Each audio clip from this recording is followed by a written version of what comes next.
Thank you so much, Abraham, for being here. Thank you, Esther, for being such a wonderful channel for this We are, work. Abraham and Esther, we are just making what's always been here for you more obvious. That's all. It's all here, and it's all here for all of you. We just make it more obvious. But we don't want you to just believe in it for Esther. We don't want you to believe in it for others. We want you to understand it's here for you too. You. All of us. So my question is, I have the tapes. I had trouble trying to find something to buy off the book table out there because I have all the stuff already. I listened to you on YouTube. I just got back from the writer's workshop for Hay House. I did the I Can Do It conference with Louise Hay. I mean, I have it. I have all the information.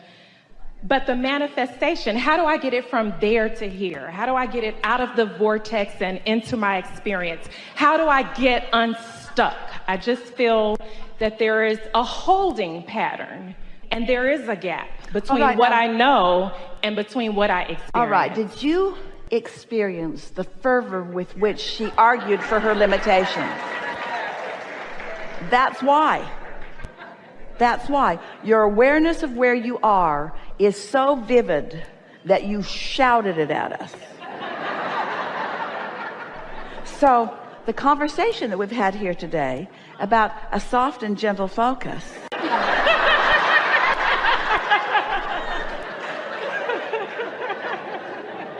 Wow. So let's try that. We'll be you. Abraham.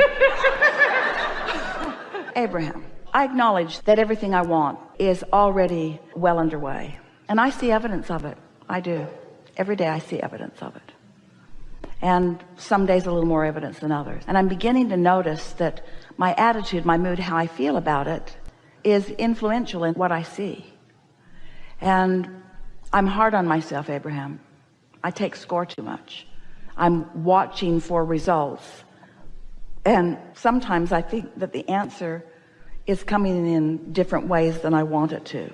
And that's the primary thing that we want you to acknowledge. You're really going to like this.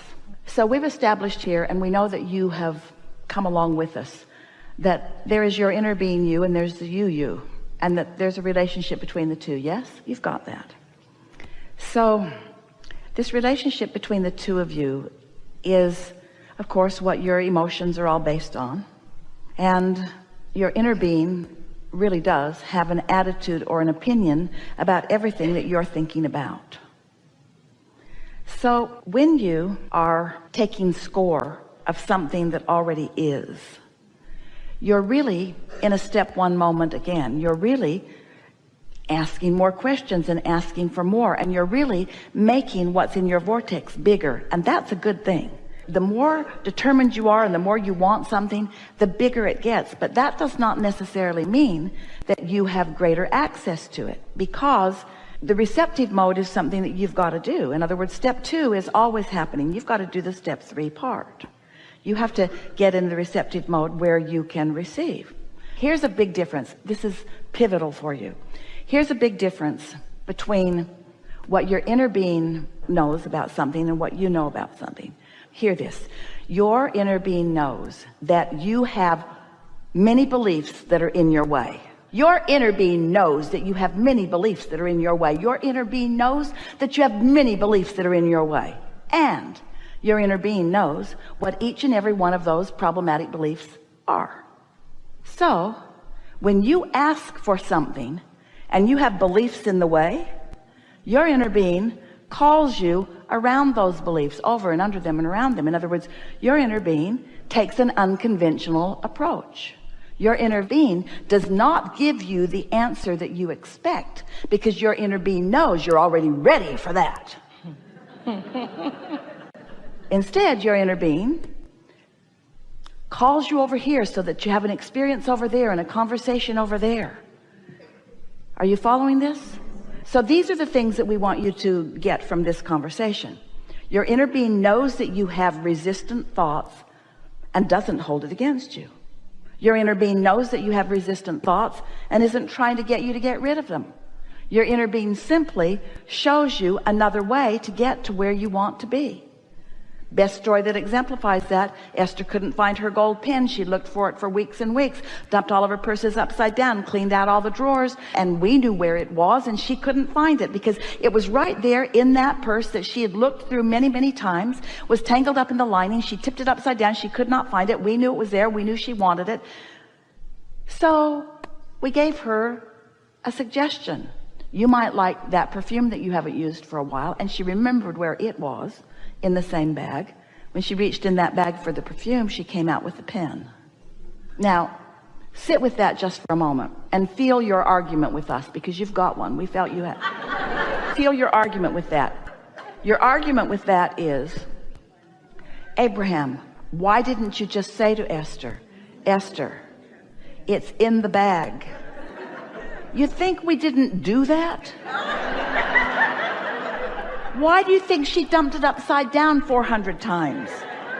We kept saying, it's in the bag, it's in the bag. And she'd go back and she'd pick up that bag and she'd look at that bag and she'd feel that bag. It's actually not as big a bag as you might think it must have been. She just could not find it, because you cannot find what's lost. You cannot find what you believe is lost. And so your inner being knows what you think is lost. Your inner being knows, here it is, what the path of least resistance is. Now, why is there a path of least resistance? Path of least resistance and path of most allowance are the same path, yes?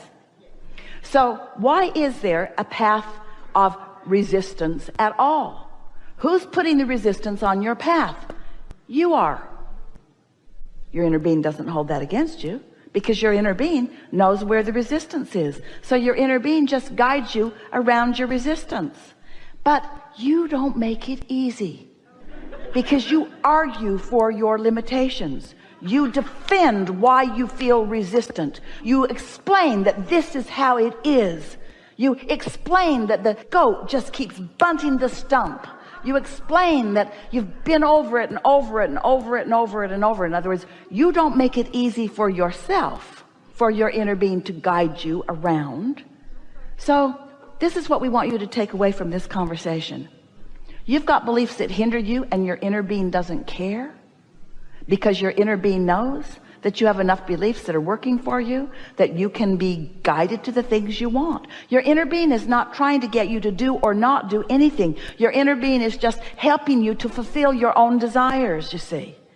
So when we say you want to get the resistant ideas out of the way, How do I get out of my own way? I want to get out of my way. I want to get out of say that again. How do I get out of my All right, own so way? you- Get unstuck, get out of the holding Don't pattern. go too far with this. Okay.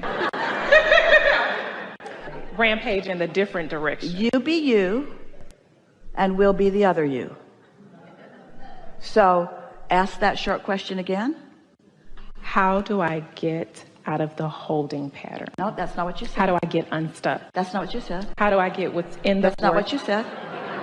How do I get from there to That's here? not what you said. You said, how do I get out of my own way? How do I get out of my own How way? do I get out of my own way? I asked all of those questions. Well, just brother. wait a minute. We know. We tried to shut it down before you got that far. But Thank you. how do I get out of my own way? That is the question. The other you says, you don't have to get out of your own way. Just follow us over here. You don't have to figure out every way you've gone wrong. Just come this way with us. Jerry and Esther were in Orlando. They had a new navigational system in the vehicle. Esther was driving. She nearly always did. Jerry is navigating and watching and mostly just enjoying the fun that Esther is having, making her way around the world. And he said to her, you know, we're going exactly the opposite direction that we want to go right now. And Esther said, what? I did what it said. I was over there and it said do this and I did that. And Jerry said, well, just the same, you're going in the opposite direction of where you mean to go. And Esther said, well, let's go back to where we started, because she wanted to see where it went wrong. She wanted to prove that she had done exactly what the navigational system had told her to do, and that it was wrong, not her. Let's go back and see what went wrong, and maybe we should write a letter and let them know. And Jerry said, we could do that, or we could just go from where we are where we want to be. You don't have to go back and explain what went wrong or how it went wrong or what you believed. isn't truthfully what you want, just to get from where you are to where you want to be? I'd like to go from where I am to this, not, why am I not going over there? Why am I not going over there? How come I'm over here for so long? How come I've tried all of this stuff? How come I've been listening to all of this stuff for so long? That's not the path of least resistance. That's the path of deliberate more resistance, you see. So you're getting it. You hear it. You've heard it here today. So you be you. Say it again. Why is it not going better? We'll be the other you. Things are going really well. But why aren't things going faster? Things are going just fine. Just relax a little bit and enjoy the journey. Well, how come I can't get there faster? Well, because getting there faster isn't necessarily everything that you want. There are other things that you want. Your inner being is offering you guidance and soothing all the time. But you got to listen for it. And that's why we would like you all to begin writing a book. Because when you begin writing the book, you'll be expecting answers about solutions rather than beating the drum of the greater problem. We want to put it to you in a way that you can hear this softly. What's made you so defensive? That wasn't as soft as we intended. What's making you so defensive? What's making you so mad at yourself? Why can't you accept that things are going really well and that things are working out for you and that problems are the beginning of wonderful solutions and that it's all part of the process? And that you came in order to explore contrast because you knew that there were two ends of the stick, and in order to really find solutions that are meaningful and motion forward, in other words, you knew that you are an eternal being, and you know that an eternal being must have new experiences, and you know that new experiences are born out of knowing what you don't want. In other words, you signed into this full knowing that you were in the right place at the right time, that you were doing good things. And your inner being only and only and always and always and always and only and always and ever and always and only is flowing that kind of stuff to you. Your inner being is only saying you are loved. Your inner being is only saying you are good. Your inner being is only saying it's all right. Your inner being is only saying things are working out for you. And the other stuff you're getting from each other. The other stuff you're getting from each other, who are also disconnected from that knowing, from that love, from that energy, from that solution, you see. So just chill. Have more fun. Look for more satisfactions. Be less intense. Give it a softer approach. Put yourself in a place where you can hear your inner being more. Have fun with this. Life is supposed to be fun. You didn't say, I'll go save the world. It doesn't need to be saving. And you didn't say, I'll go prove my worthiness, because your worthiness was never in question. You came because you are creators. There is great love here for you. And as always, we remain in your vortex.